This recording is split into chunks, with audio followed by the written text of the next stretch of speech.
fueron más de 200 dibujos que revisé. Así que en ese sentido, obvio que se siente un interés y ese interés, la verdad que hay que seguir trabajándolo, porque hoy día tenemos nuevas actividades y más casos clínicos para que podamos ir mostrando.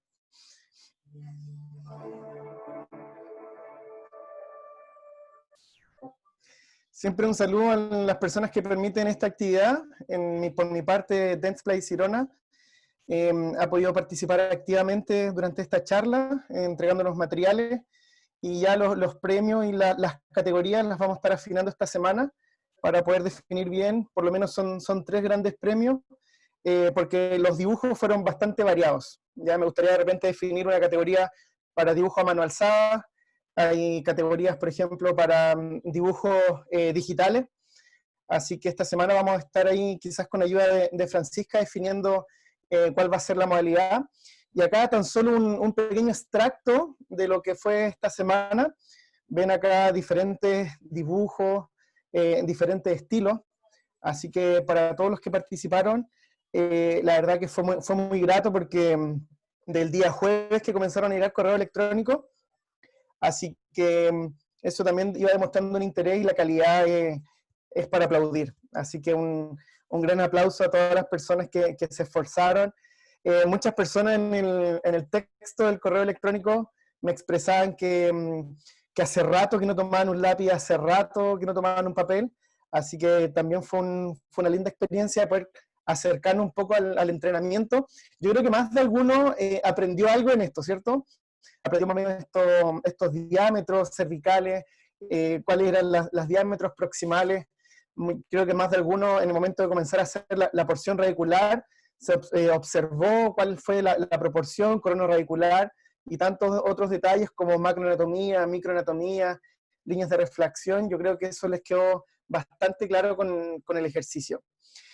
Bien, entonces, bueno, esta es la universidad donde me desempeño como docente, la Universidad Andrés Bello en su sede en República. Ahí está un poquito de mi historia.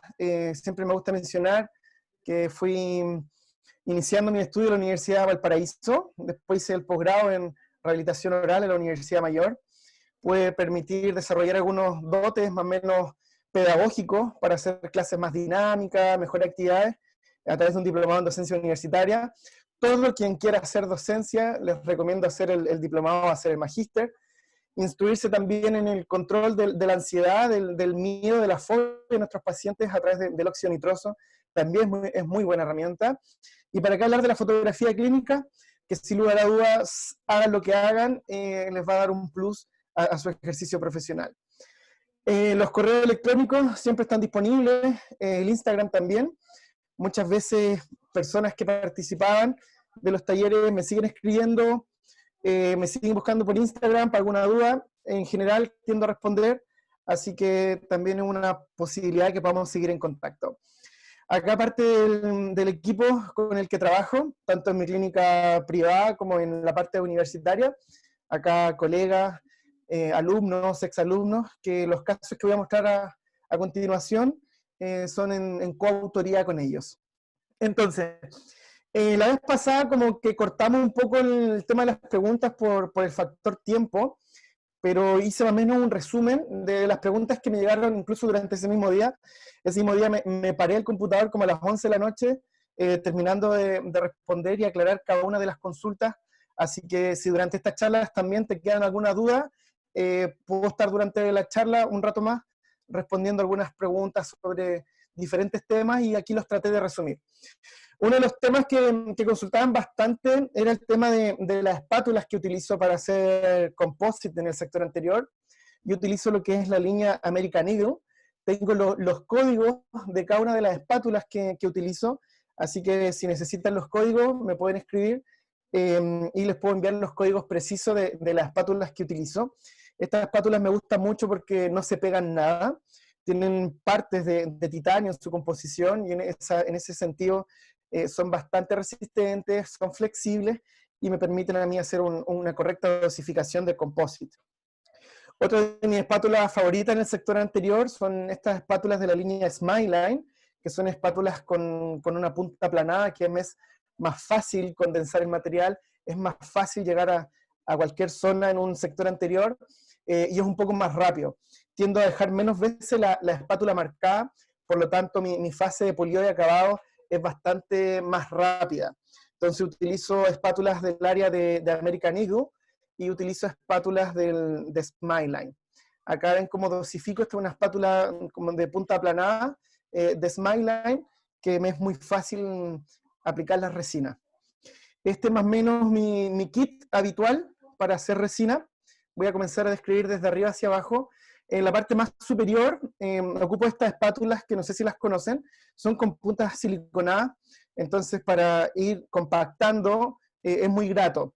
La forma que tienen me gusta mucho para ir llegando hacia incisal y generar toda esta línea de mamelones, es muy fácil, y al ser tan suave no queda la espátula marcada por toda la cara vestibular. No sé si conocen el tercero, que es como un ultrasonido que tiene Smileline, que me ayuda mucho a ir compactando el composite, sobre todo esta punta que tiene, de repente para un cajón, para una clase 2, el composite lo logro adaptar muy bien a las paredes. ¿Se acuerdan que habían diferencias de viscosidades? Bueno, la semana pasada hicimos un repaso de todos los composites, de todas las resinas, y uno de ellos que descubrimos es el tema de poder generar un composite, o preferir un composite que tenga esta incorporación de micropartículas o de nanotecnología, pero cuando teníamos muy alta viscosidad íbamos a tener este problema que no iba a escurrir bien por las paredes. Entonces con este dispositivo logro adaptar bastante bien la resina a la situación en la que estoy trabajando. Luego te ocupo otra espátula American Eagle para hacer los cajones, las clases 2, una espátula bastante fina para poder compactar el material interproximal. Luego está la espátula que les muestro ahí, que es más del sector anterior, así es, esa espátula Smileline, que tiene esta punta aplanada, que tiene bastante ángulo, entonces puedo ir formando desde el perfil de emergencia hacia abajo con ningún problema. Pinceles yo creo que es obligatorio para el tema de resina. Quien no haya usado pinceles nunca, se está perdiendo de bastante. Ya ocupo dos pinceles, un pincel que es más ancho, para poder dar menos trabajo, o sea, en 2-3 pasos por la cara vestibular, ya logro dejar todo el composite liso. Yo ocupo un pincel bastante fino, que me gusta para ir haciendo anatomía, de repente caracterizaciones, o arreglar, mejorar alguna hipoplasia, pero es para un tacto un poco más fino.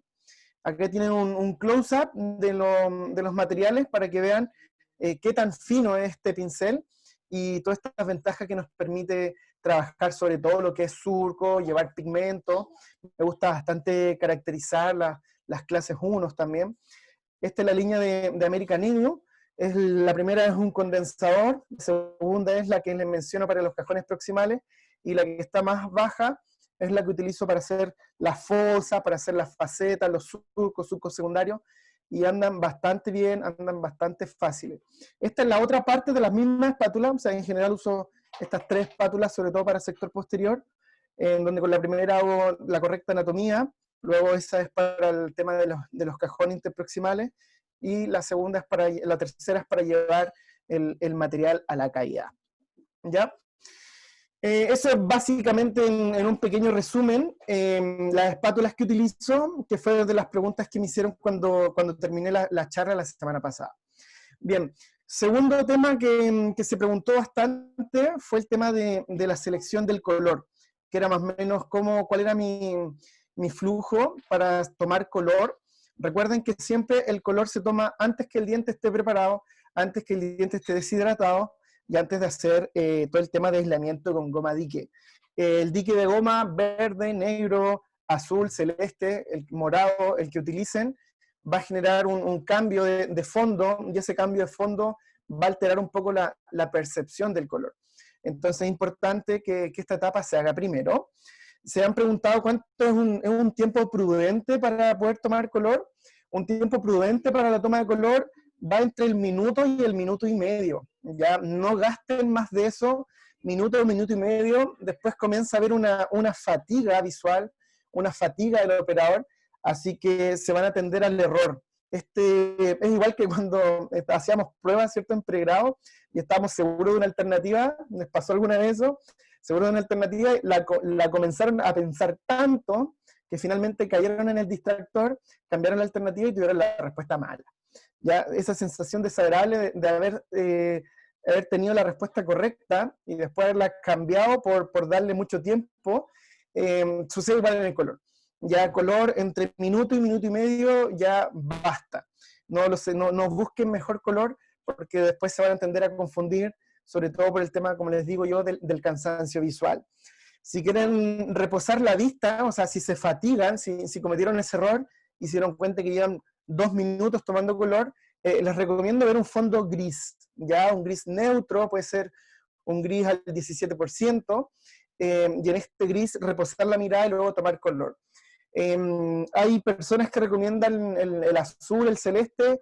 Tengo yo mejor experiencia con lo que es el gris, cuando tengo esta fatiga por ver color. Entonces, me es muy interesante este artículo, que quisiera compartirlo, en donde se estudia cuáles son los diferentes factores que influencian tanto como luz ambiente y factores clínicos que un poco van a ir a alterar la percepción del color. Entonces, en este mismo artículo se nos señala que el color presenta una experiencia finalmente. O sea, a ese nivel llega a ser el color, va a ser una experiencia en donde el observador va a tener que responder a esta luz reflejada, y esta luz reflejada va a ser también transmitida por el objeto. Donde hay 3 factores que confluyen para esta percepción, en donde importante es la fuente de luz. Mi clínica tiene las ventanas grandes, mi clínica tiene las ventanas pequeñas, mi clínica no tiene ventana, mi clínica tengo luz fluorescente, tengo luz LED, o tengo ampolletas, o ampolletas de luz continua, tengo tubos fluorescentes. Toda esta fuente de luz, claro, que impacta en la percepción del color. Muchos de nosotros, no sé si recuerdan que teníamos que salir de clínica en pregrado, no sé en qué facultad estudian ustedes. Yo estudié en la Facultad del Paraíso, y por lo menos los profesores eran celosos en que tuviésemos que tomar la toma de color con luz de ambiente, con luz sol. El objeto en observación también es importante, porque el objeto va a tener diferentes propiedades ópticas, y aquí entra un tema muy interesante que pudiesen después estudiarlo, o si no lo conocen, investiguenlo, que se conoce como metamerismo. O sea, el metamerismo es un efecto y una dificultad para tomar color en odontología, en donde a mí me ha pasado. Le explico con un ejemplo. Hice una clase 3, ya, o sea, una proximal de un sector anterior, me quedó muy linda con la luz del sillón, el paciente está en la sala de espera y yo ya veo esa restauración gris.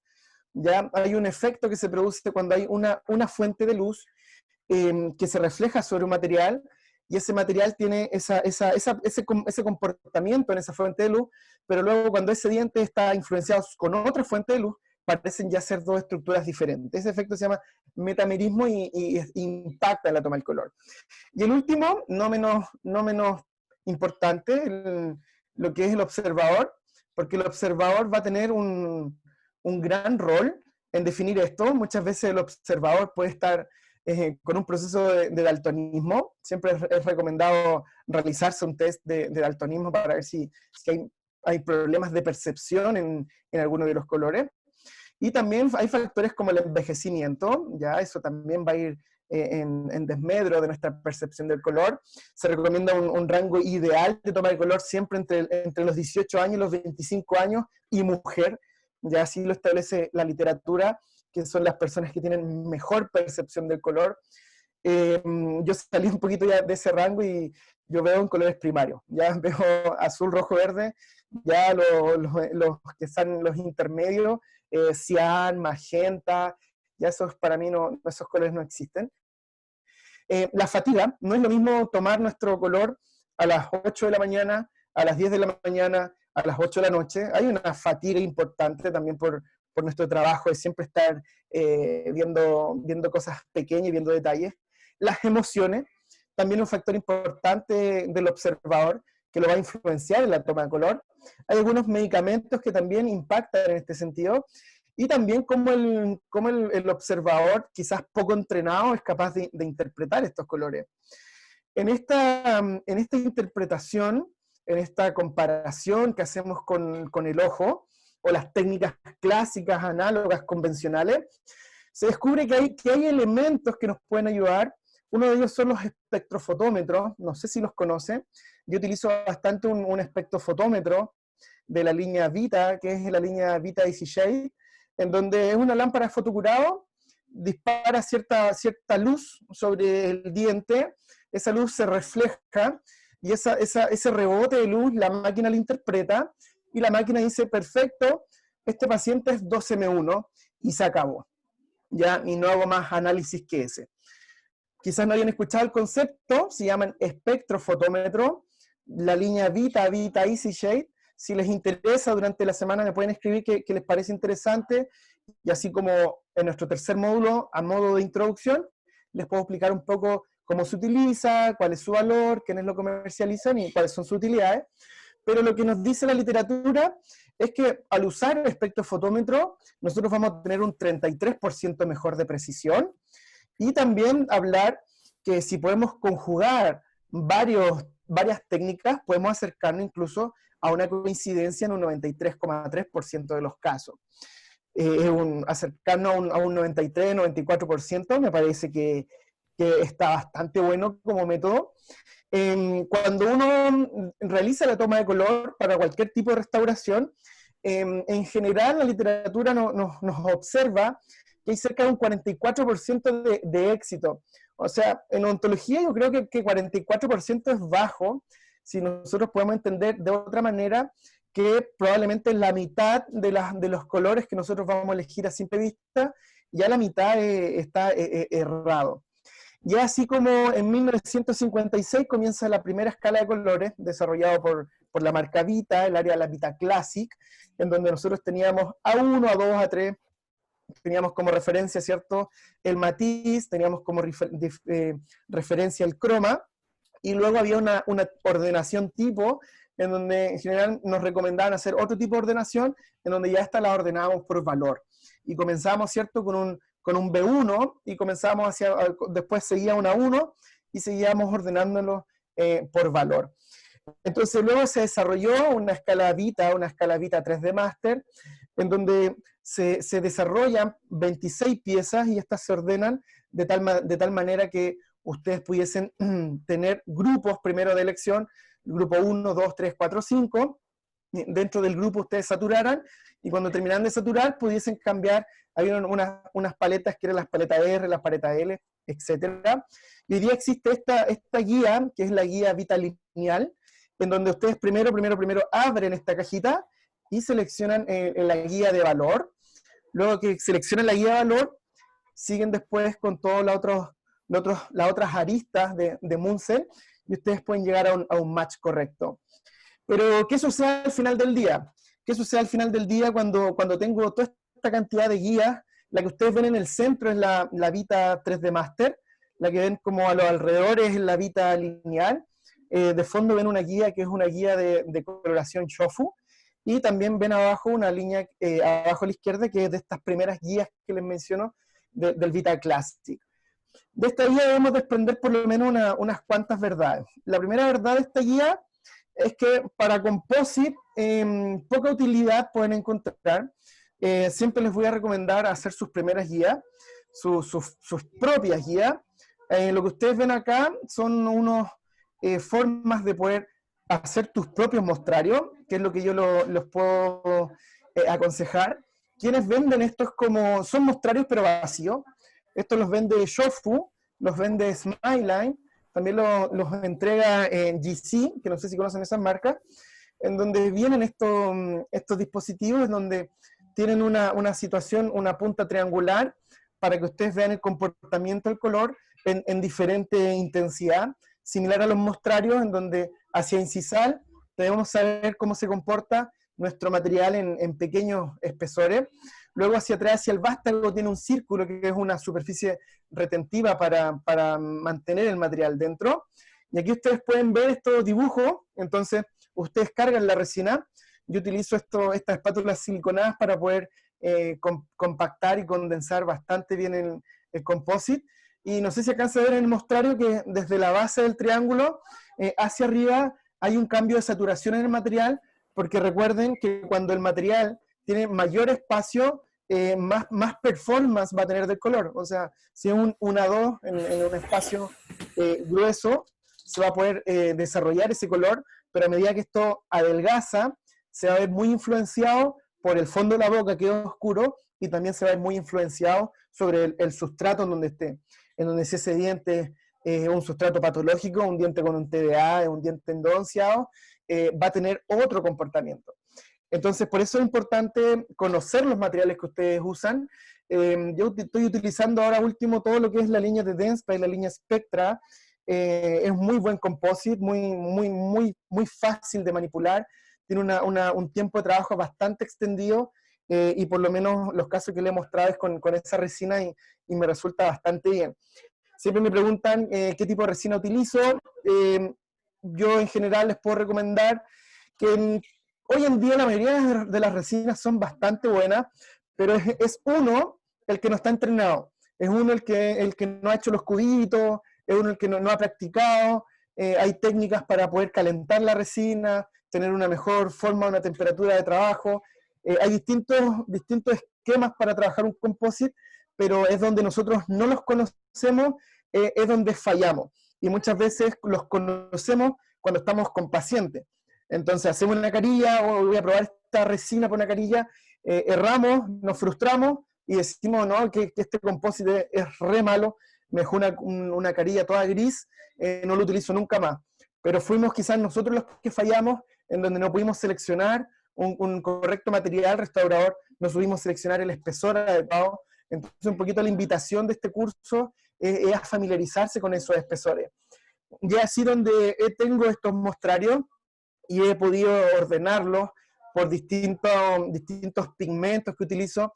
Me gusta mucho hacer prótesis metaloplásticas o poder caracterizar también las prótesis totales, así que ven quizás algunos pigmentos rosados en este mostrario, pero no sé si alcanzan a ver que desde el mostrario, desde la parte más inferior, que es donde es más grueso, hacia incisal, tienen un cambio de coloración, y este cambio de coloración no significan dos resinas, significa que esta superficie triangular, al disminuir, me muestra cuál es su performance, cómo se muestra en espesores delgados.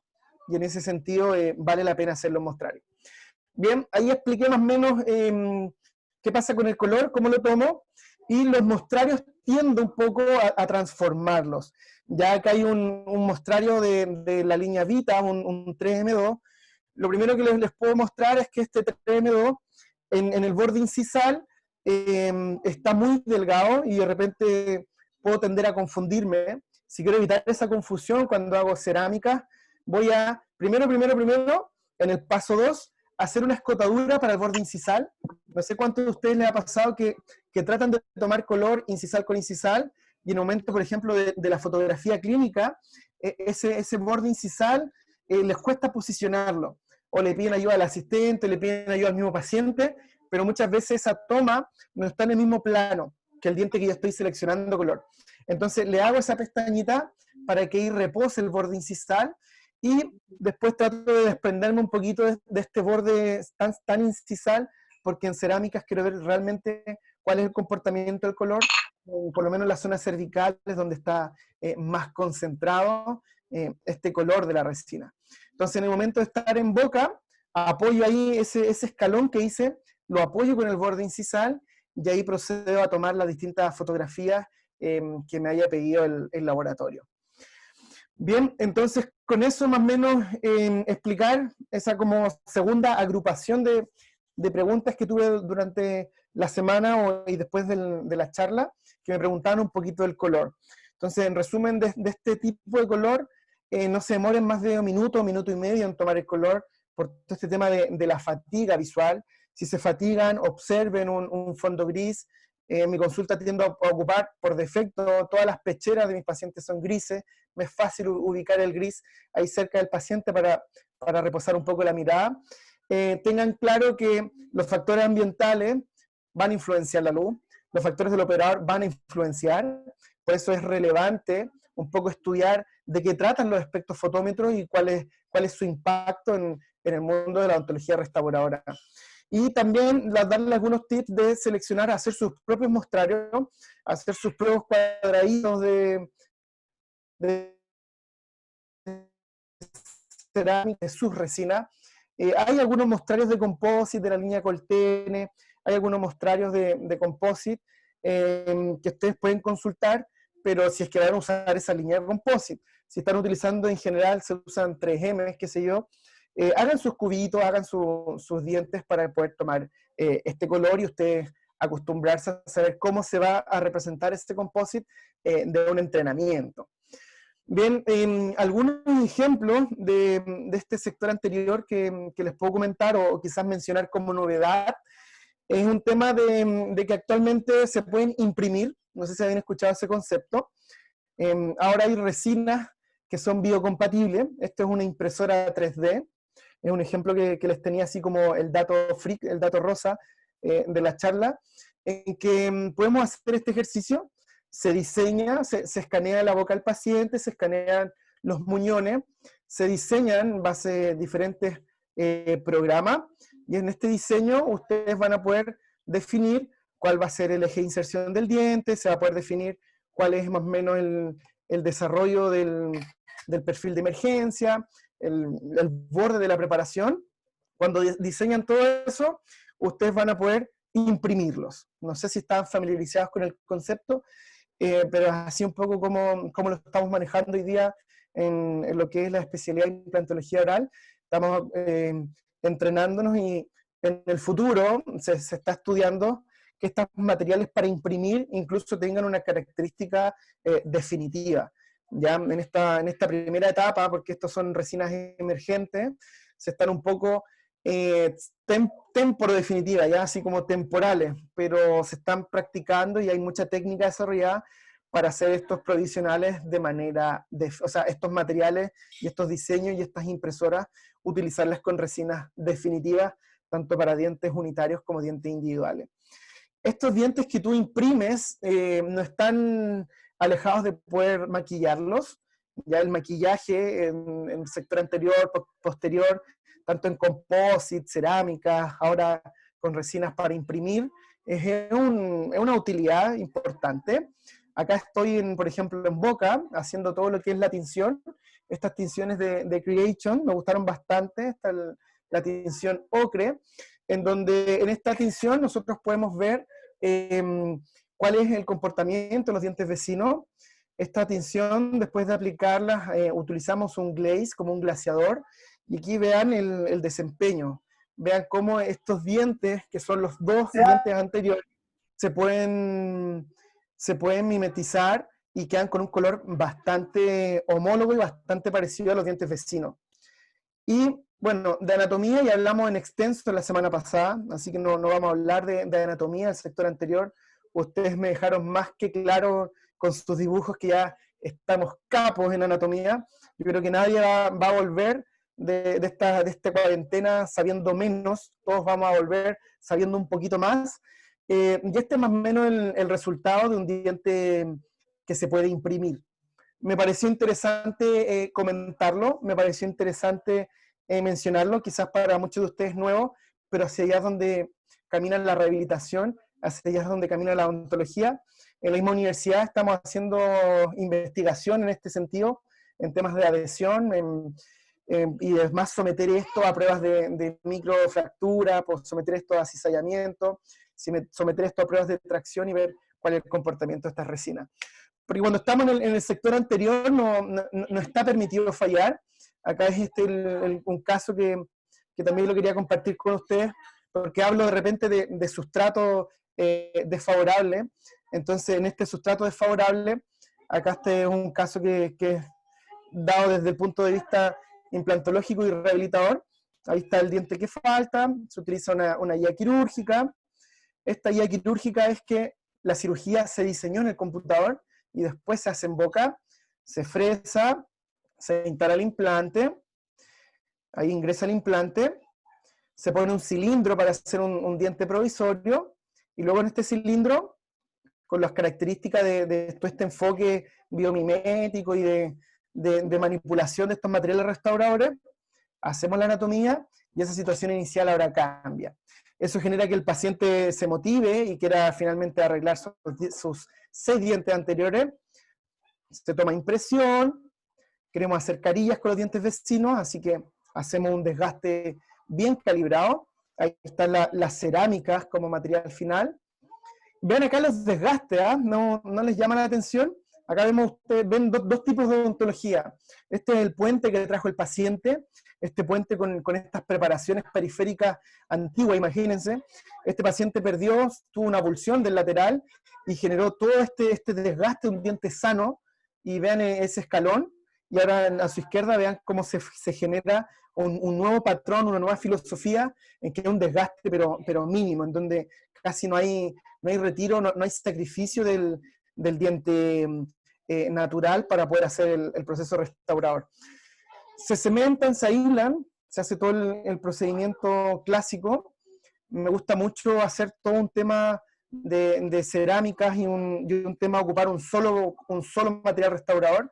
Acá hicimos todo este procedimiento con cerámicas de disilicato de litio, y vean ustedes el paso a paso. O sea, ¿para qué nos sirve todo esto que estamos estudiando de morfología? ¿Para qué nos sirve todo esto que estamos estudiando de formas dentarias? ¿Cuánto mide un diente? ¿Cuánto mide de ancho, de largo? Es para ofrecer este tipo de tratamiento en nuestros pacientes. Entonces, en este segundo módulo, quiero un poquito hablar de lo que es el tema de los premolares. Y en premolar, entender que estos premolares van a tener un impacto bastante grande, un impacto en lo que es la restauración en nuestros pacientes, porque si no sabemos hacer un premolar, si no sabemos cuál es la dimensión de un premolar, dediquémonos a la especialidad que nos dediquemos, esto se va a transformar en un fracaso. Por ejemplo, el paciente que ustedes ven acá es un paciente que llega a mi consulta, fue rehabilitado hace 2 años con ese material que ustedes ven ahí, y en ese material, ustedes que pueden ver en el sector de los premolares, que en ese sector, la verdad que el material se desprendió.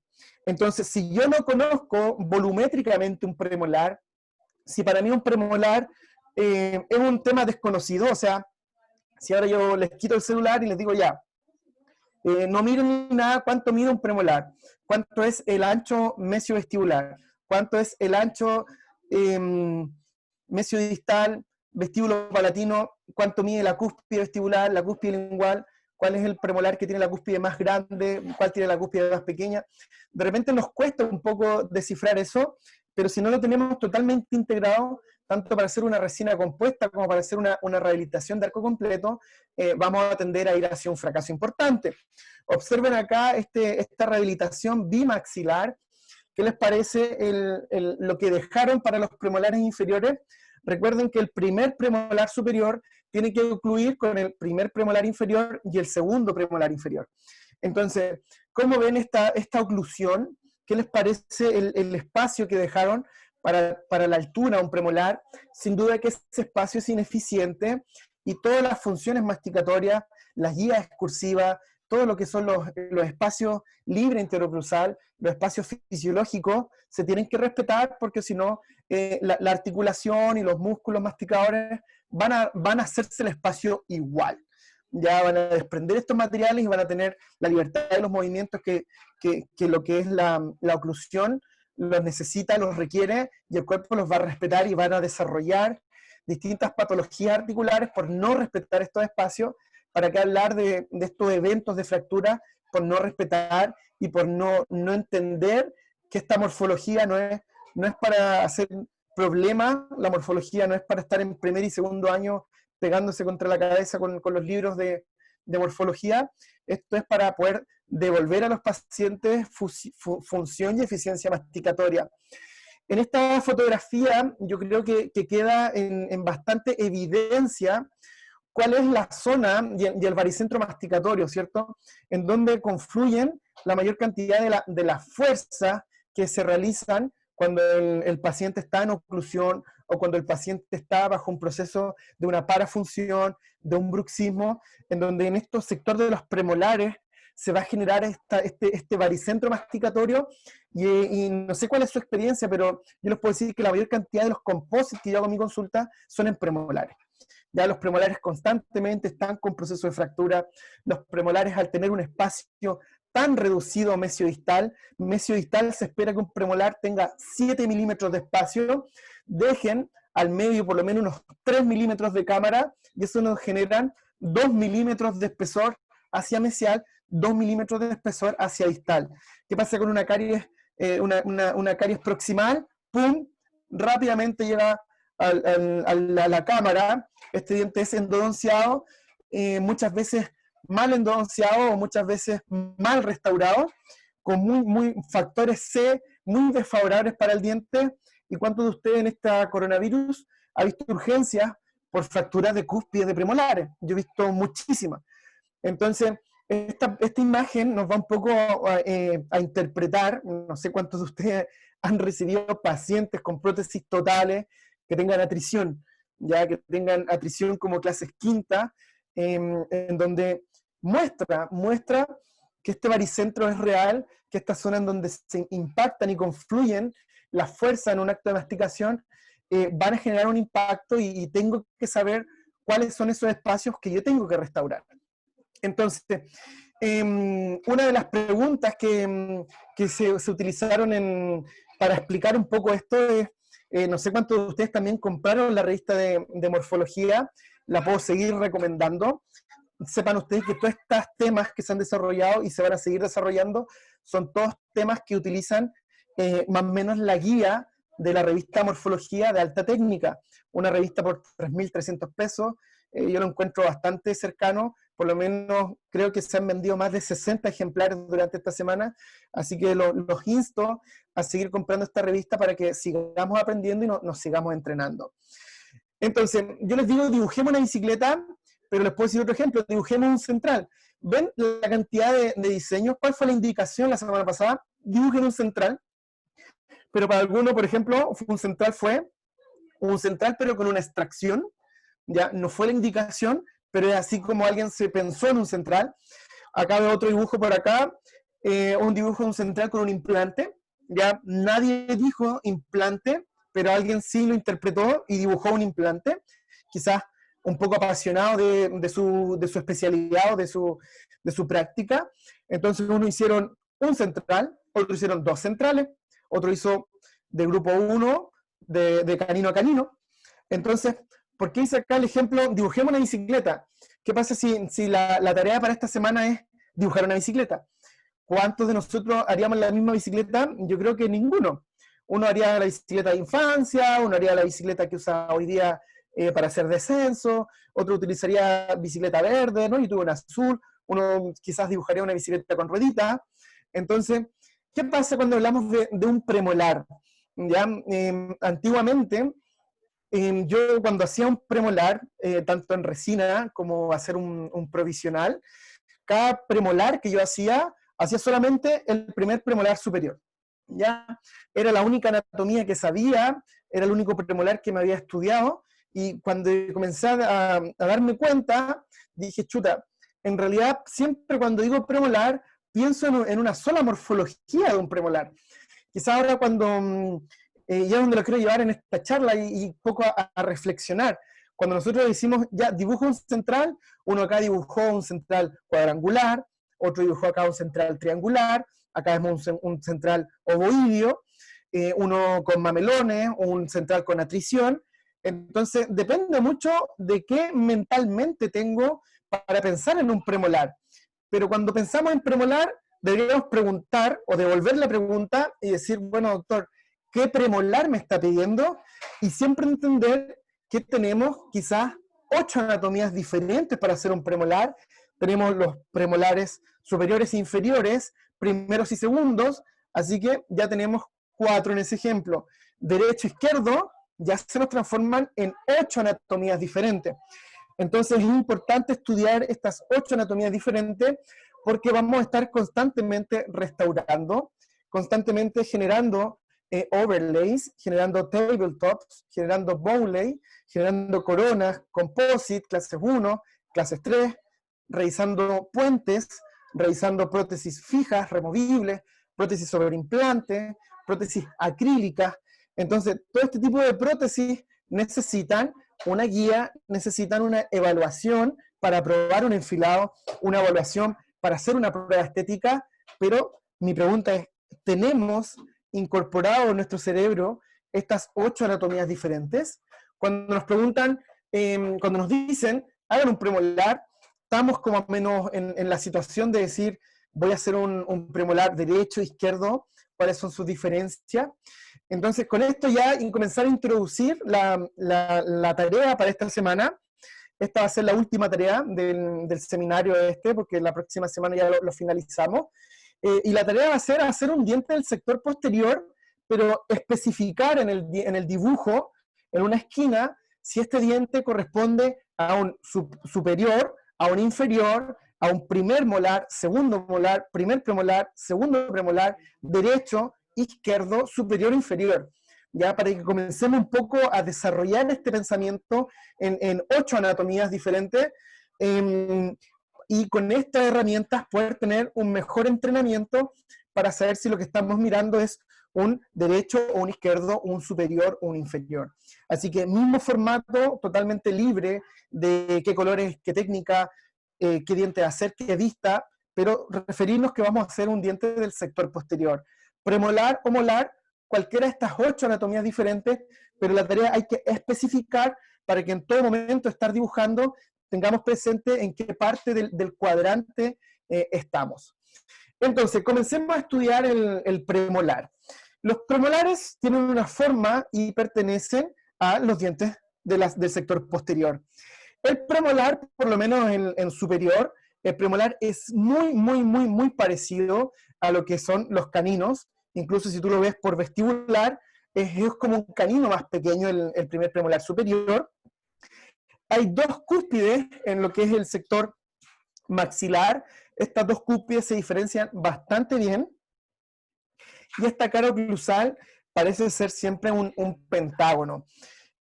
Cuando estemos realizando un provisional, por lo menos en la parte que es palatina, nos cuesta mucho comenzar con estos ángulos, con este perfil de emergencia, con esta forma que tiene el premolar, en donde siempre hay que pensar en un pentágono cuando lo estamos desarrollando.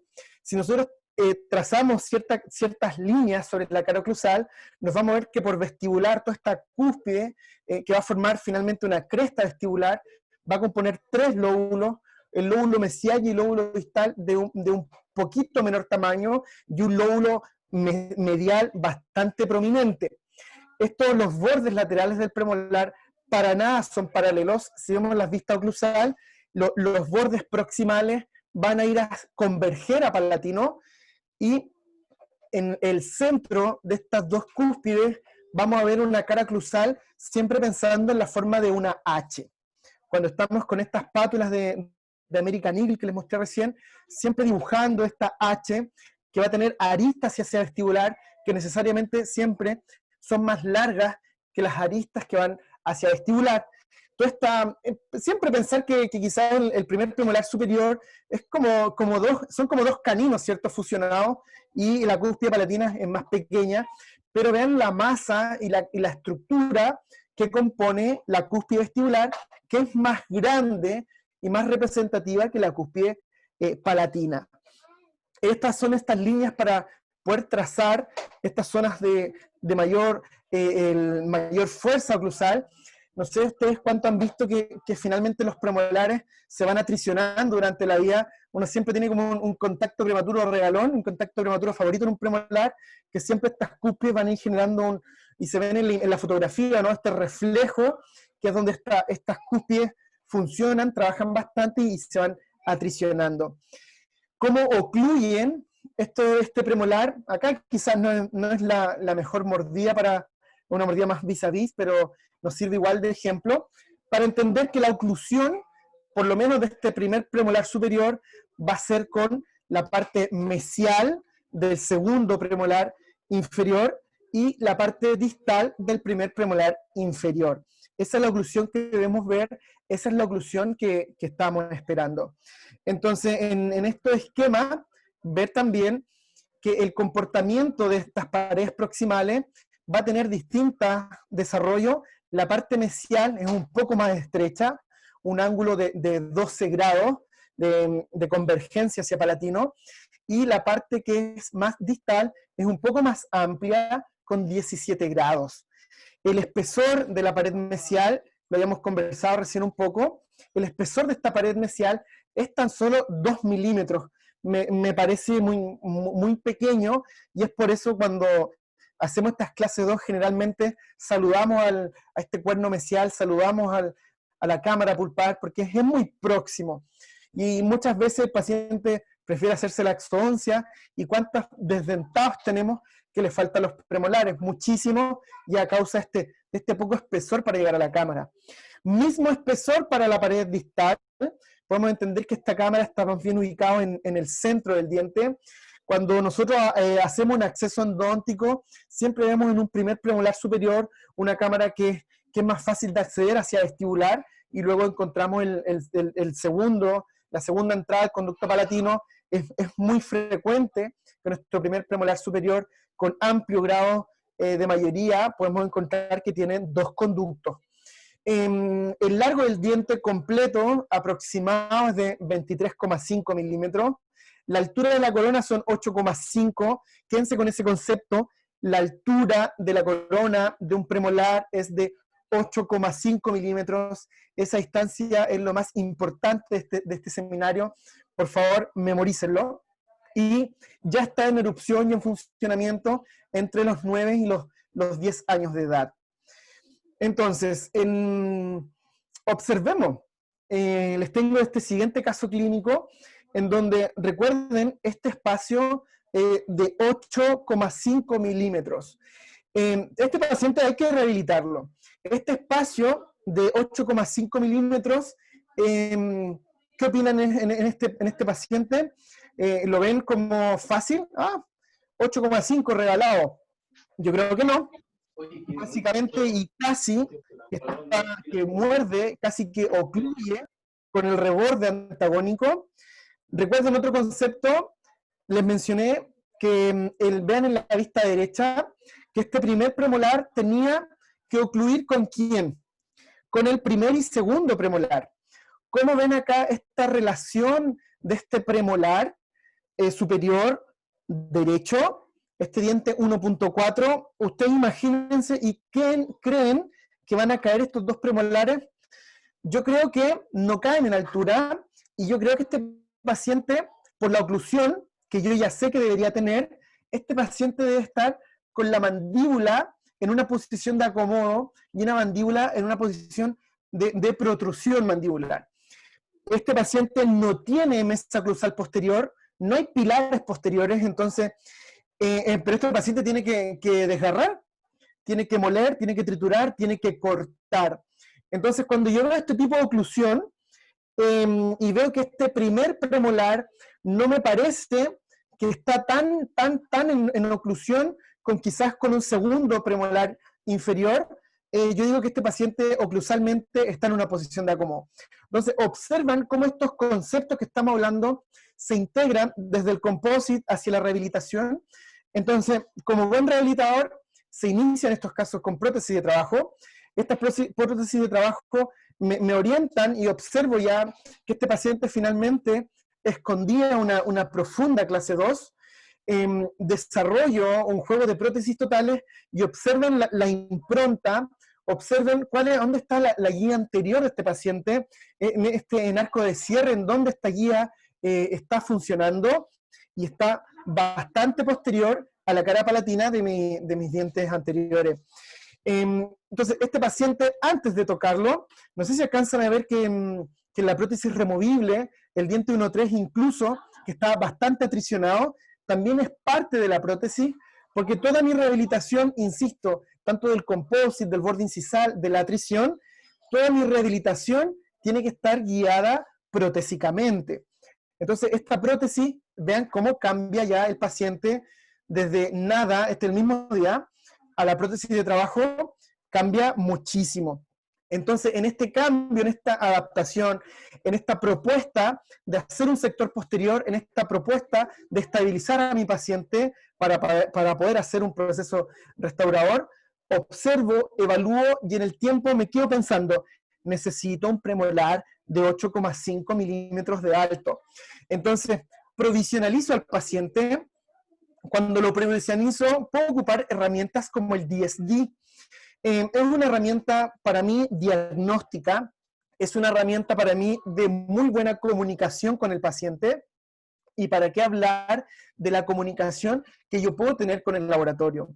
Entonces al mismo paciente le realizo el DSD, calibro las reglas, observo cuáles son las plantillas que le favorece, y con este mismo DSD planifico una cirugía del alargamiento coronario.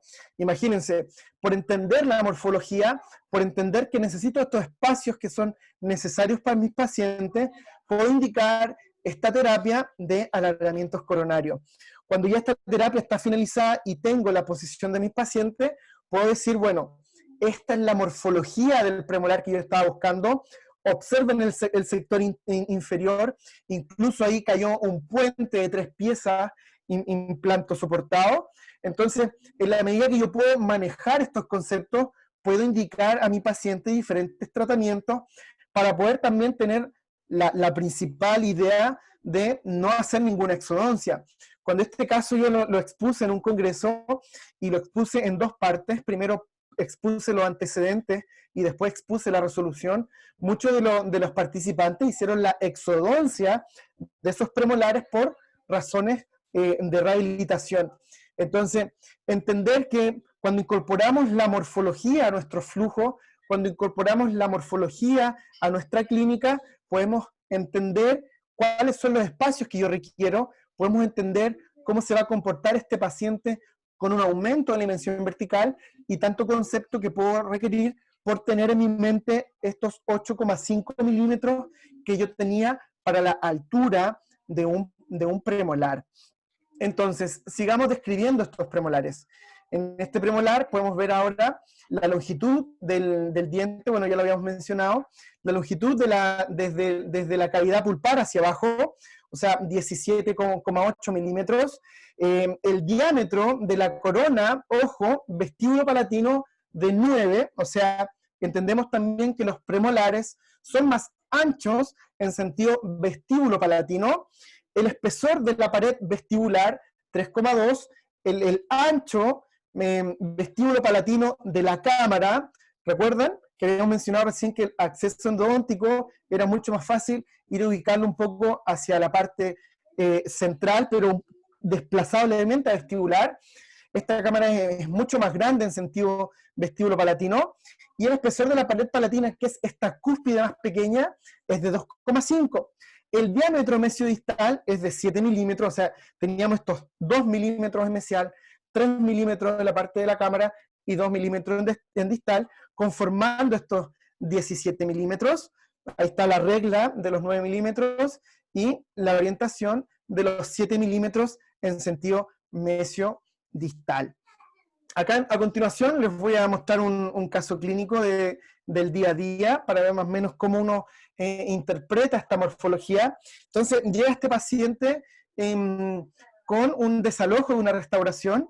Probablemente aquí tenía puede ser una restauración de amalgama, porque hay un crack importante, no sé si lo alcanzan a ver hacia mesial, hay un crack importante. También hay un factor C que compromete muchísimo este caso, pero hay vitalidad, no hay comunicación directa con la pulpa, no sé si alcanzan a ver este puente de dentina que está protegiendo un poco esta cámara pulpar que se retrajo, que más o menos cómo se manifiesta y más o menos cómo se estructura una cámara pulpar frente al ataque de un proceso restaurador o el ataque de cualquier tema de una noxa, una caries secundaria.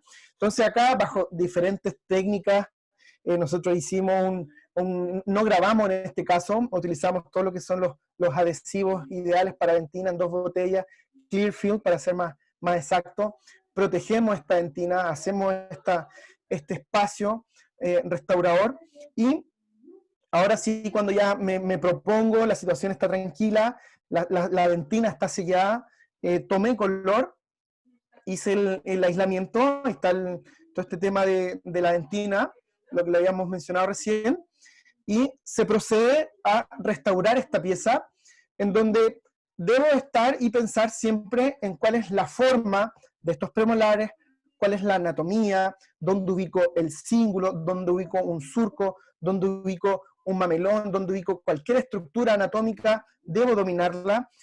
Acá hicimos pigmentaciones de los surcos, también fue una pregunta que en general se hace bastante. Luego de terminar esto, siempre confirmar la oclusión, ver que tus puntos de contacto estén totalmente desarrollados en la fosa que les corresponde, en el surco que les corresponde, para poder tener un paciente también sin sintomatología. Si estos contactos les quedan altos, ustedes mismos van a provocar todo el tema de reacción pulpar. Entonces, el paso a paso más o menos de cómo ustedes deberían reconstruir un premolar. Vamos a partir desde cero, o sea, no tenemos nada, puede ser un diente provisional o un poco entender cómo haríamos, en este caso, este diente con resina. Ustedes pueden hacer con diferentes modelos de elastomérico, ustedes pueden ocupar modelos de impresiones con alginato y vaciado en silicona, ustedes pueden de repente también tomar impresión y hasta entusiasmar, hay muchas técnicas descritas para hacer coronas de composite, incrustaciones de composite, y una linda forma, o los provisionales de poder comenzar a entrenar. Entonces, recordar que en esta morfología del premolar nos indicaba, ¿cierto?, que por vestibular teníamos estos tres grandes lóbulos, ¿se recuerdan? Entonces, la reconstrucción tiene que nacer desde ese entendimiento de estos tres grandes lóbulos, en donde los lóbulos mesiales y distales iban a ser más o menos homogéneos en estructura, y este lóbulo central iba a ser mucho más importante y mucho más grande. Entonces, comencé siempre con resinas, o comiencen siempre, si quieren hacer un encerado o lo que estén realizando, con un borde cervical que es mucho más saturado. Entonces, cuando ustedes convergen y forman estos tres lóbulos, después la unión de estos lóbulos inmediatamente les va a hacer aparecer una cara vestibular. Cuando nosotros tenemos esta situación sin el punto de contacto, es imposible que ustedes hagan el punto de contacto sin la ayuda de estos anillos. Pueden ocupar sistemas Garrison, pueden ocupar sistemas Paladin, pero me gustan mucho estos anillos que por dentro incorporan estos espacios para poder almacenar la cuña, y con eso poder dar esta estrechez para que mi clase 2 o mi cajón proximal tenga la misma convergencia de que yo orienté en mis cajones vestibulares y mi cara vestibular y mi cara palatina. Una vez ya conformado ese rodete, conformado ese punto de contacto, ustedes ya pueden seguir haciendo esta H. Recuerdan que estas dos cúspides iban a converger en el diente, formando dos surcos que, a medida que, si lo quieren dividir en tercios, de estos tercios sacar estas prolongaciones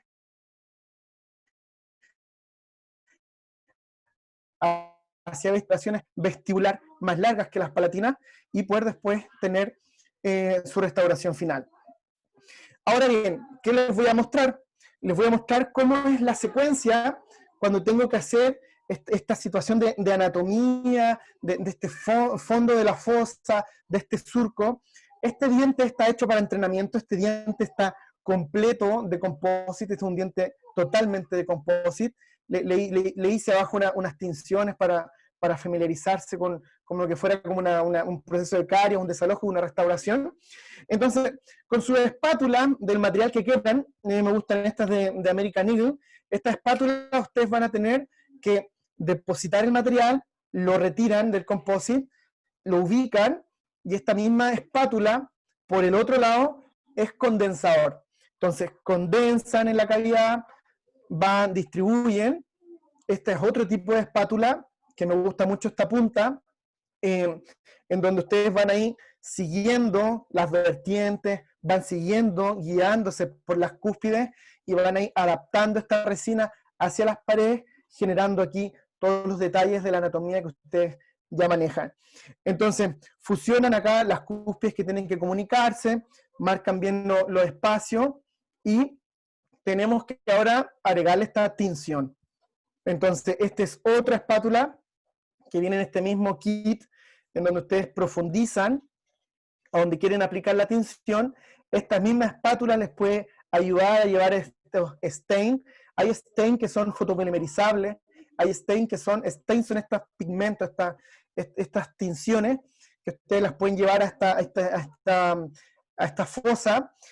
Antiguamente yo lo hacía con limas de endodoncia, no sé cuántos de ustedes hacen esa técnica, pero las limas de endodoncia mecanizadas, yo de repente también hago endodoncias y ocupo sistemas mecanizados, y las limas que las sometí a mucha carga, que hice un conducto muy curvo, que generalmente las boto, las dejo y las mantengo y las puedo generar esta tinción con el borde de estas limas. Entonces, hago el surquito en donde necesito, acá voy ya hacia la parte más proximal y voy dispersando. Si se me pasó la mano con el pigmento, con la tinción, lo puedo arrastrar con un tips, con un tip me aplican adhesivo. Si se fueron muy apasionados con el compost y la extensión, los pueden ir retirando sin ningún problema. Entonces, hacen el surco, preparan la fosa, cargan el pigmento y lo depositan para tener esta situación como más característica. Si hicieron un desgaste o profundizaron mucho un surco, con la misma espátula de condensación pueden seguir adaptándolo a las paredes, y van desplegando todo el pigmento hacia donde ustedes estimen conveniente o hacia los dientes vecinos lo ameriten. ¿Qué les parece un poco la anatomía? Es más o menos las espátulas que utilizo. Si tienen duda o quieren buscar estas espátulas, tienen unos códigos, así como A, C, N, 3N, pero son de la línea American Eagle. Les puedo mandar después los códigos y ustedes pueden ver acá cómo se comportan, y para hacer anatomía son bastante agradables. Cuando terminé de hacer todo este material, lo realicé prácticamente para la charla de hoy. Entonces terminé de hacer esa corona de composite, y hice un corte, y es para que ustedes vean cuál es la profundidad del pigmento. O sea, realmente es una pequeña aplicación de pigmento, y este pigmento, como lo apliqué, después ustedes pueden volver a sellar un poquito la fosa para que les quede un poquito más profundo, y ahí ustedes deciden cómo les va a ir. En mi experiencia también, comunicarle al paciente, o sea, avísenle que van a utilizar pigmento. Yo he tenido pacientes que después les muestro la restauración con un espejo y ven y me dicen, doctor, ¿por qué me hizo una carie? Se los dejo ahí a criterio de cada uno, pero ahora cuando lo quiero hacer y los dientes vecinos más o menos se mimetiza, le pregunto primero al paciente, ¿y quieres que te haga un surco? Le muestro una presentación, le muestro cómo quería el surco, y a veces me dicen que no, o otras veces me dicen que sí. Pero sí, una vez el paciente me preguntó por qué le había hecho una carie. Entonces, dando un poquito más de tips y cuáles son las utilidades de todo esto que hemos conversado, cuál es la utilidad de poder entrenarnos en morfología, desde mi escenario, que es la docencia en el posgrado de implantología y la docencia en el posgrado de rehabilitación, observamos acá, por ejemplo, este sector, que nosotros debemos acá reponer 2 implantes o 2 dientes que faltan, y debemos sustituirlo por dos raíces de premolares. Entonces, en estos dientes se planifica, se realiza la cirugía. Entonces, este vano desdentado, que tiene un vano que es bastante redondo, ustedes primero instalan el implante, esperan que este proceso se genere, y estas tapitas se llaman pilares de cicatrización, que tienen por la intención unir la boca al implante para que ustedes puedan rehabilitarlo. Ahora observen bien cómo se van a comportar estos tejidos blandos. Estos tejidos blandos nosotros lo hacemos mediante provisorio. Sesión a sesión vamos retirando estos tornillitos, los vamos sustituyendo por provisorios que vamos agrandando bajo la filosofía de cuánto es mesiodistalmente un premolar, cuánto espacio, aquí me caerán 2 premolares, dónde dejo el punto de contacto, dónde establezco la papila. El tema es que cuando ustedes quieran tomar impresión y llevar esto a una rehabilitación final, ustedes tengan estos tejidos blandos que fueron preparados con una morfología y fueron preparados con un conocimiento de lo que ustedes estaban haciendo para formar estas papilas, saber si estas papilas van a estar más hacia la derecha, más a la izquierda, el cenit restaurador, que es la parte más alta de nuestras coronas, también saber dónde la voy a preferir, y así se toman impresiones con implante, se dejan esos materiales ahí, después se pone una silicona, la silicona se endurece y todo eso se retira junto a la silicona, y ustedes puedan tener rehabilitaciones que uno pudiese decir, bueno, ¿y ahí dónde está el implante? Hay una vista oclusal, donde ustedes vean cuál es el comportamiento mesiopalatino de los dientes, cuál es la orientación de las cúspides, cuál es la orientación de la fosa. Muchas de estas cosas después tienen un tornillo para atornillar y destornillar, pero después esto hay que tapar y hay que dar la anatomía que corresponde a los dientes que estamos restaurando.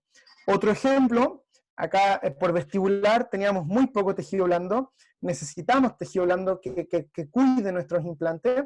Acá se planificó una cirugía de aumento de ese contorno vestibular, son injertos gingivales, usted hace un pequeño recorte del paladar y después lo posiciona por vestibular, lo sutura, y luego eso le da a usted espacio para hacer estos perfiles de emergencia, espacio para poder restaurar a estos pacientes y devolverle más o menos una función, de devolver una anatomía, que es la anatomía con la que nosotros sabemos y conocemos que son los premolares.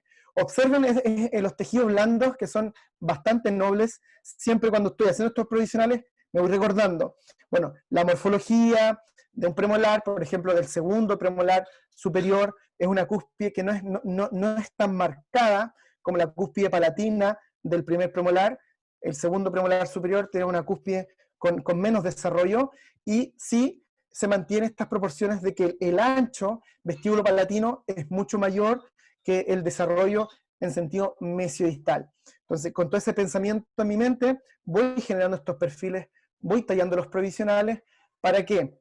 Para estar tan entrenado que incluso tener la tecnología para este paciente que, como les menciono, el clásico triangulito negro, el clásico premolar que nos falta, poder sustituirlo. Acá vemos el vano desdentado del paciente, y este vano desdentado, aquí está el espacio. Acá, un poco para ir dándole también diferentes tips o diferentes esquemas terapéuticos desde la implantología y desde la rehabilitación. Le tomamos una impresión al paciente, le tomamos un combing a la impresión y se hace un vaciado digital. Aquí no ocupamos yeso, todo esto es digital, acá ustedes no van a ver una gota de polvo de yeso. Se hace un vaciado digital y después esto se imprime en una resina. Esta resina aguanta para modelo. Hicimos una guía quirúrgica, operamos el mismo modelo, dejamos el implante en estos modelos para saber dónde nos iba a quedar en la cirugía. Con ese implante en el modelo hicimos un provisional antes de la cirugía. Entonces acá está el sector donde vamos a operar, se instala la guía quirúrgica que también se imprime. Hoy en día imprimir suena como muy lejano, pero es fácil imprimir una guía. Las impresoras 3D cada día están más económicas. Los software, cuando uno hace esto, son software gratuitos, así que también los invito a hacer una inmersión de los software. Ahí está el implante puesto. Esto genera un orificio, pum, el implante extra y listo. Aquí ustedes se pueden asegurar que en 360 grados hay hueso. Hicimos un pequeño colgajito para ver que realmente habíamos puesto el implante en donde queríamos. Se queda con una fuerza interesante, que es un torque de inserción. El implante queda bastante estable y instalamos un premolar. Entonces, siempre recordando que el premolar, primer premolar por lo menos, este ángulo que tiene hacia palatino, ¿cierto? Por mesial un poquito más estrecho, por distales más amplio, la cúspide vestibular tiene su importancia porque su volumen es mayor que la palatina. Ven el espacio que ocupa mesiopalatino es mucho mayor que el mesiodistal. Todas estas cosas que vamos mencionando, aplicables para resinas, para encerados, para enfilados, ustedes la ven acá y el paciente se va. Y el paciente se va con el diente puesto. Entonces, es un poco la invitación a entrenar, es un poco la invitación a poder entender cómo es la anatomía de un diente, cómo es la anatomía de un premolar, entender que hay 8 posibilidades diferentes. Hoy día, imagínense, ya llevamos casi 1 hora 15 hablando solamente de casos y problemas que nos dan cuando no respetamos estos espacios. Entonces, en la medida que yo pueda entender esto, dónde está este borde gingival, dónde está este seno restaurador, hasta dónde, cuál es la altura de un premolar, cuál es el espacio de los dientes vecinos, sin duda que me dedique a la especialidad que me dedique, voy a poder hacer una muy, muy buena odontología. Entonces, Recordar también, muchas personas se integraron después de la charla. La tarea para esta semana va a ser desarrollar, mediante el dibujo, un diente en el sector posterior. Puede ser perfectamente un premolar o puede ser un molar. Y este premolar o molar deben desarrollarlo con la creatividad que a ustedes les guste. Y con las fotos que ya enviaron, más esto, vamos a definir estos 3 lugares, que son por lo menos los 3 premios que nos entrega Dentsply para realizar esta actividad. Recordar también el tema de las espátulas. Es importante tener muy buenas espátulas para poder llegar a distintos escenarios. Yo sé que quizás hoy día, no sé, pues pueden usar un gutaperchero y quizás hacen toda la anatomía con un gutaperchero, pero hoy día no, hoy día hay más materiales, hoy día hay diferente tecnología para construir las diferentes espátulas de teflón, espátulas con titanio, espátulas más flexibles. La próxima semana les voy a enseñar un poco de la morfología para hacer un molar. Creo que el molar es bastante complejo, así que la próxima semana vamos a abarcar molar y vamos a abarcar todo lo que son los sistemas de pulido. O sea, para poder pulir nuestras resinas, qué sistemas son los que podemos encontrar en el mercado. Y con eso decirles que cuando ustedes hacen este tipo de anatomía, es imposible no tener todos estos instrumentos, es imposible no trabajar con pinceles. Entonces, ver un poquito y chequear la práctica privada de cada uno, en donde quizás no está utilizando pinceles, no está utilizando este esquema de espátulas, y cuando ya las utilizan, ya se transforma adictivo. Y también hay un kit de espátulas que no sé si los conocen de Style Italiano, que también las tengo y les voy a sacar fotos esta semana para que puedan también tener acceso a otro tipo de espátula. Hoy día presentamos un poco lo que es Smileline y American Eagle. La próxima semana vamos a utilizar y vamos a mostrar unos esquemas de espátula. Me pregunta, ¿el pincel lo utilizo en seco o lo humedezco? Mira, en general lo utilizo en seco. Ya lo puedes humedecer, ya hay líquidos selladores, hay líquidos, por ejemplo, Fortify, hay líquidos que ustedes pueden utilizar, pero en mi experiencia no me gusta, no siento que estoy agregándole materiales, siento que estoy agregando espacio a cada una de mis incorporaciones. Por lo menos yo utilizo la línea de pinceles de Smileline, y la línea de pinceles Smileline no he tenido problema en que, por ejemplo, lo paso y agarro mucho material. Puedo utilizar también, me pregunta aquí Paula, puedo calentar un poco las resinas. Yo utilizo unos hornos de resina que tienen 2 temperaturas, ya una temperatura T1 y una temperatura T2, en donde tengo creo que 22 y el otro tengo como 50 grados Celsius, y sí, me generan una mejor temperatura de trabajo.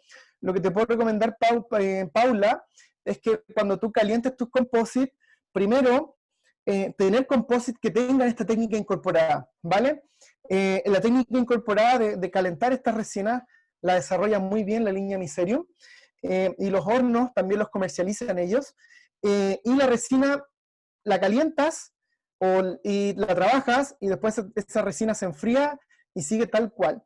Yo he calentado otras resinas que precisamente no son Miserium, y siento que después les alteré la composición, porque me quedan mucho más duras, me quedan como muy difíciles de trabajar. Entonces, cuando ustedes pueden ocupar alguna técnica de poder calentar o precalentar las resinas, recomiendo consultar al fabricante, si el fabricante maneja ese tipo de tecnología, para que no sea este calor un incentivo para la polimerización, porque recuerden que ese tubo ustedes lo van a abrir, entonces ese tubo usted está caliente y encima está expuesto al medio de espectro de luz visible, pueden ustedes comenzar un poco a dañar la resina. Consulten siempre al fabricante. Yo he tenido muy buena experiencia en calentando el composite de la línea 3M, el Z100, por lo menos calienta bastante bien, y cemento muy bien, y también he calentado bastante las resinas que son de la línea Miserium. ¿Cuál es la gracia de estas resinas, por lo menos calentadas ya sobre 50 grados? Que el calentar estas resinas, por lo menos para cementar incrustaciones o hacer cualquier prototipo de cementación, ustedes pueden tener cementos de infinitos colores. Cada vez que yo cemento con una resina precalentada, esta resina no tengo ningún problema en que estas resinas no generan línea de cementación. De repente ustedes ocupan un cemento, puede ser un cemento de foto, un cemento de auto, un cemento dual, y nos quedamos quizás con cemento A1, A3, A1, A2, o transparente A1, o cemento transparente blanco y cemento amarillo, pero no tenemos un poco de esta diferencia. Sí, permacil puede ser también, pero como yo les digo, calentar la resina me gusta bastante, pero preocúpense de que el fabricante lo maneje y el fabricante lo indique. Pero el tema de los pinceles, por lo menos la línea Smileline no generan estos pinceles que son... Yo no he tenido problema. Cuando al principio todos comenzamos, y cuando comenzamos, yo comencé con pinceles de librería. O sea, fui a la librería y compré unos pinceles y comencé a trabajar. Y cuando comencé con esos, por ejemplo, pelos de esmalta o cosas así, algunas veces se me tendían a desalojar del pincel. Cuando ya logré la línea Smileline, me parece interesante, ¿eh? Quizás la próxima, hay hartas dudas con respecto al pincel. Si quieren, la próxima sesión les preparo como unos 3 o 4 diapositivas con todos los tipos de pelo que existen y cuáles son los criterios de elección de pelo para realizar por lo menos un composite. Así que voy a quedar con eso como tarea mía. Como les digo, me nacen temas, cuando tú estás hablando de algo aparecen nuevos temas, y les voy a hacer por lo menos unas 2 o 3 diapositivas con los criterios de elección para un buen pincel, con los pinceles que les puedo recomendar, y ya así como favorito, puedo incluso hablar con Smileline, que nos tira quizá alguna oferta para el curso, y en una de esas, por lo menos Smileline tiene un gran desempeño. Y Smileline podemos incluso pedir que nos den alguna promoción para poder estar ahí presente en el curso. Entonces me preguntan, ¿se pueden refrigerar después y calentar las resinas? He visto que las meten al refrigerador. Carol Correa, yo he trabajado en clínicas, en clínicas donde refrigeran, no sé si les pasa eso, a mí me pasa bastante. En las primeras etapas de mi vida trabajé en diferentes centros, ya en diferentes centros en donde pude vivir lo que quizás la mayoría de nosotros tiene cuando llega una consulta a un centro y están las resinas que están nomás, po. No sé si les ha pasado eso. Están las siliconas que están los adhesivos que hay, y uno, bueno, hacer magia, po.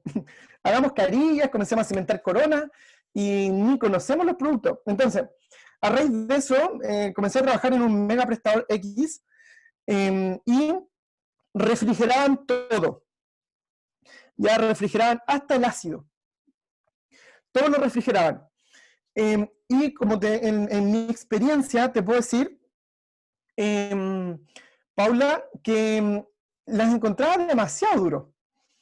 Ya, las encontraba demasiado duro cuando las refrigeraban, y lo que sea que hubiese que utilizar en refrigerar, no me gustaba la consistencia. Por lo menos yo acá en Chile trabajo en la zona central, en donde por lo menos de día hace más o menos una temperatura agradable, y de noche a veces hace mucho frío, como ahora, y no tengo ese problema en que quizás se pueda dañar. Quizás en otros países en donde la temperatura todo el día es gigante, puede ser que necesites refrigerarla, pero en mi práctica no he tenido esa necesidad de poder refrigerarla. Entonces, por lo menos acá en la zona central no he tenido esa necesidad, y cuando he visto que lo hacen, después la resina me queda pero muy difícil de manipular.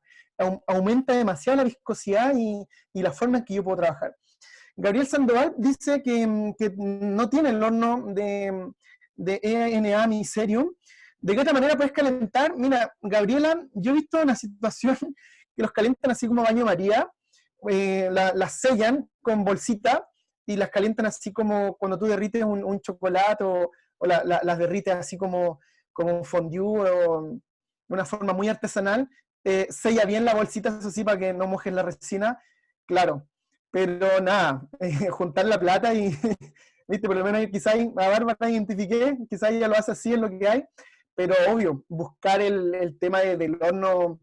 Hay hornos en AliExpress, pero es difícil ajustar la temperatura, Francisco Valdés. por lo menos el de Miserium, tú puedes calibrar bien la temperatura. Ya tienes la T1 y tienes la T2. Así que puedes tener un control bastante bien. Y el horno cuando calienta, este horno para la temperatura que tú lo calibraste. Si el ambiente hizo que el horno bajara la temperatura, el horno las vuelve a calentar. ¿Ya? Por ejemplo, acá Matías Ursúa nos habla bien que en T1 tenemos 39 y en T2 tenemos 55. Entonces, lo que tú te aseguras con esta temperatura de los hornos es que la temperatura va a ser estable y esa es la temperatura que vas a tener. Entonces, como te digo, hay otros hornos, pero no tienes esta posibilidad de calentar en estas temperaturas que son tan determinantes como lo puede dar el fabricante de Miserium. Entonces no les podría recomendar otro horno chino porque no tendrían ustedes la posibilidad de quedar completamente estandarizado en la temperatura que ustedes desean. Y la otra opción es de, claro, que puede existir precalentarlo al mechero, al horno, etcétera y todo, pero bueno, ahí ven uno que ya lo intentó y no, pésimo performance, porque mantener también, pues el agua es muy poco controlado. De repente ustedes van a tener la resina, y cuando yo por lo menos llego a la consulta, yo cargo el horno, no sé quién más del grupo hace esta experiencia del horno, yo no sé, pues reviso la lista de pacientes, sé que a mediodía tengo una cementación, y ya temprano yo cargo el horno, lo prendo, le pongo al horno T2, y hago que es un proceso bastante lento. No es como que entra el paciente, le pongo la pechera y prendo el horno. No, estas resinas tienen como se demora muchísimo. Ya ahí viene otro ejemplo de Matías Ursúa. Yo siempre en la mañana, tempranito con la asistente, revisamos cuál es la agenda del día y vemos si hay algún proceso de cementación. Ya el horno queda prendido en una esquina con las resinas que se utilizaron, y después cuando llega el paciente va y se utiliza. Pero es imposible, y además que eso da un calor bastante homogéneo dentro de la jeringa, porque en el horno la jeringa entra completa, ya entra completa. Así que es fácil, es muy fácil.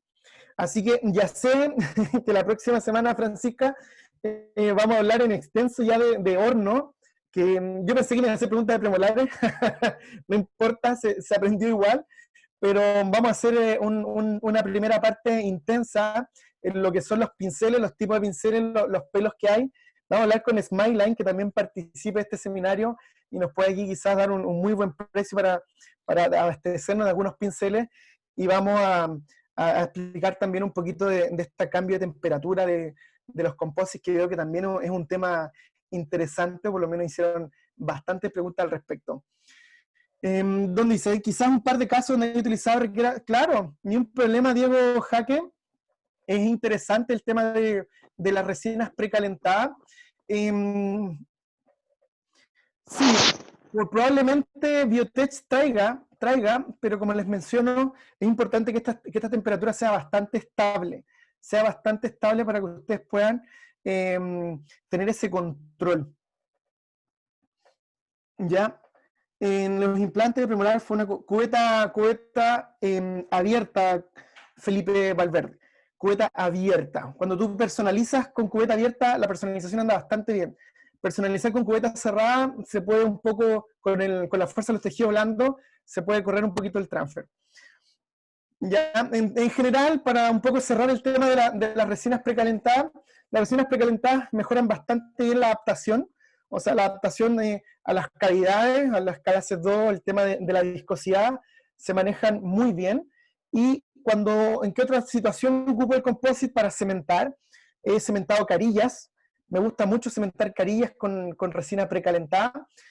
Las carillas cuando tienen esta resina precalentada y tú las ubicas en posición, tienes bastante tiempo para poder adaptarla.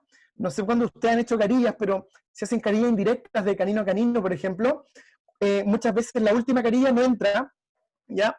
O la sensación de ingresar la carilla, usted siente que las van a fracturar en cualquier momento.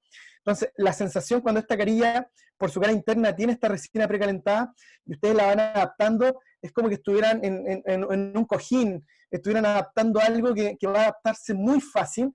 Cualquier gap, cualquier interferencia espacio queda cubierto con este composite. entonces da bastante tiempo de trabajo porque está activado por foto. Tengan cuidado cuando cementan dual, porque ustedes patulan y el tiempo comienza a correr. Con foto hay un poquito más de tiempo de trabajo, entonces adaptas bien, retiras bien los excesos interproximales, pasas la seda dental, te tomas todo el tiempo del mundo, ubicas bien el eje, terminas, pum, aplicas la unidad y polimeriza. Entonces, en ese caso, las resinas, después, por ejemplo, en tener el color, si yo tengo, no sé, 8 tipos de resinas diferentes, tengo 8 cementos de colores diferentes. Y a veces uno tiene el cemento, o vuelvo a hacer el caso de los mega prestadores, tengo 2 cementos, 3 cementos, y en este caso ya no tengo el que yo necesito. Pero cuando tengo el cemento que necesito, y mando bien, pero cuando no lo tengo, recuerdo que puedo precalentar resina. Entonces de repente tengo una resina A4, tengo una resina recontra saturada que me sirve para salvar la situación. Cuando tengo espesores de menos de 0,9, aún con mi cemento o con mis resinas puedo generar algún cambio o salvar la situación en términos de el valor de la restauración. Ya un poco ahí de resinas precalentadas. Dice, Francisco, ¿cómo realizó la pared del rodete distal en el premolar que no presentaba diente adyacente? O sea, mira, en general utilizo todo el sistema Garrison, utilizo todo el sistema Paloel, muchas veces personalizo los anillos, antes de cuando no tengo espacios muy reducidos, ubico el anillo antes de comenzar todo, ubico el anillo, pongo en las puntas de los anillos cualquier estas barreras gingivales, cuando tú haces un blanqueamiento, este tipo de barreras, la pones en las puntas, polimeriza y ese anillo te quedó personalizado. Entonces, utilizo esa gama o a veces una banda matriz, un Tofflenmeyer, pero hay diferentes temas, indicaciones. Trato de siempre ubicar siempre una cuña que apriete bastante, pero puedo personalizar el anillo Francisco. No es como una sola forma de hacer un cajón mesial, por lo menos si ves en el comercio, anillo, dique, todo el tema de las cuñas, pueden hacerse pueden hacer el Tofflenmeyer, ¿no? Cuando tú puedes poner el Tofflenmeyer y sobre eso quizás un poco bruñirlo, o cuando tú ocupas el Tofflenmeyer, a veces ocupo teflón, y sobre el Tofflenmeyer compacto teflón para seguir dando la forma. Pero Francisco, como tú lo dices, claro, suele suceder, pero tiene estos problemas de adaptación, pero después vas con unas fresas de acabado y vuelves como a formar la anatomía, si es que quedaste con, como tú bien dices, con un cajón que no queda bonito. Ya lo puedes después hacer bonito con alguna fresa de acabado. Eso. ¿Cómo está Francisca? Justo las 8:30. Justo ahí, súper doctor. Como siempre, precisos, suizos. Siempre. Así que nuevamente le agradezco, nuevamente le devuelvo el poder, le devuelvo la palabra. Siempre recordar las redes que están bastante permeables, o sea, en tiempo de pandemia me puedo dar el tiempo de escribir a la mayoría. Espero haberle contestado a todos los que mandaron el dibujo y dar siempre las gracias a Densplay que nos permite todo este tipo de actividades. Francisca, entonces para la próxima semana, tareita del sector posterior, cualquier premolar, pero especificar cuál de los 8 es, para tener un poquito ese desarrollo tridimensional. Durante la semana yo creo que nos vamos a ponernos de acuerdo, te voy a pedir ayuda para definir un poco las categorías, porque es un poco injusto de repente evaluar un dibujo a mano y evaluar un dibujo digital. Entonces me parece ahí prudente por lo menos hacer esas dos categorías, ¿cierto? Una categoría para dibujo digital y una categoría para dibujo a mano. Y quizás dar una tercera categoría al innovador, porque han habido muchos dibujos que salen un poco de la norma, y también eso entretiene bastante y potencia la creatividad. Sí, Así que afinemos durante la semana esas 3 categorías, y ya por lo menos con Densplay, que ya están al tanto de este curso, están súper contentos y también comprometieron ayuda para futuros desarrollos de otros webinars, que ya por lo menos para mí, yo te pedí, Francisca, un webinar de dimensión vertical, y eso hay que hacerlo. Ya después sí, le ponemos vamos a fecha, hacerlo. pero me gusta mucho la dimensión vertical inicial, posición inicial de tratamiento, dimensión vertical terapéutica, posición postural y todo este tema que es muy difícil de entender y muy difícil de hacer, sobre todo para el desdentado total. Así que quedando un poquito con estas ideas y con lo rico del curso. Pasé una muy linda semana. Todas las semanas veía ahí mi correo electrónico muy contento, que iban llegando correos, así que por lo menos Francisca para mí durante esta semana fue un refuerzo positivo, fue como combustible. Yo creo que todos los profes online estamos súper agotados, ya no nos quedan de repente temas, estamos lidiando con alumnos de repente un poco enfurecidos por la dinámica, pero bueno, queda la otra cara de la moneda, que estamos de repente hasta las 2, 3 de la mañana inventando ejercicio, inventando casos clínicos, pero esta retroalimentación, por lo menos yo semana a semana despertaba y veía los correos, era como que ya, un empuje más, sigamos adelante y bueno, este problema nos pilló a todos parejos por igual, así que un poco que nos ayudemos hombro a hombro en esta situación de la pandemia para que todos podamos salir adelante. Como te mencionaba Francisca, que esta pandemia ninguno lo pille, que se acabe y yo aprenda menos, o sea, que terminara esta pandemia por lo menos aproveché el tiempo de entrenar, por lo menos aproveché el tiempo de estudiar. Así que muchas gracias nuevamente al Centro Científico y muchas gracias a todas las universidades a lo largo de Chile y algunas universidades en el extranjero que también me escribieron.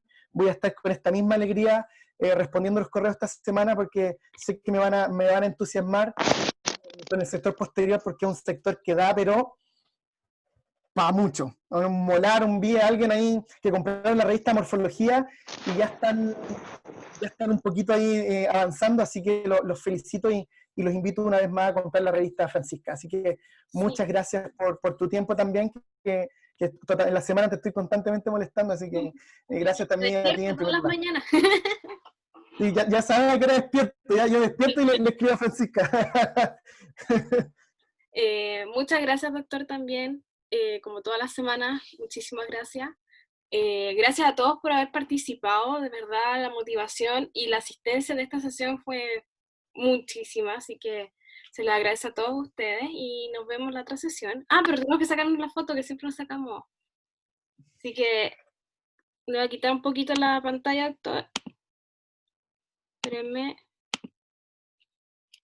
Dejar de compartir y si pueden prender sus cámaras para que nos saquemos la fotito tradicional de toda la semana.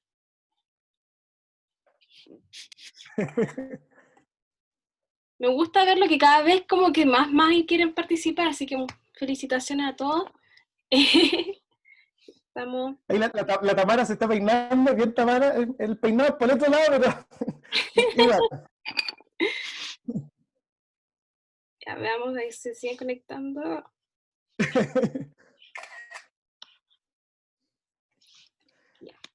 Ya reconozco algunos. Paula Roja ya te reconozco. Ya hay personas, hay rostros que ya me los aprendo, porque hemos estado en tantos cursos y tantos mails, que ya reconozco hasta sus correos electrónicos. Así que a Ignacio también, Sebastián, los Tocayo, todos ahí también ya los voy reconociendo ya.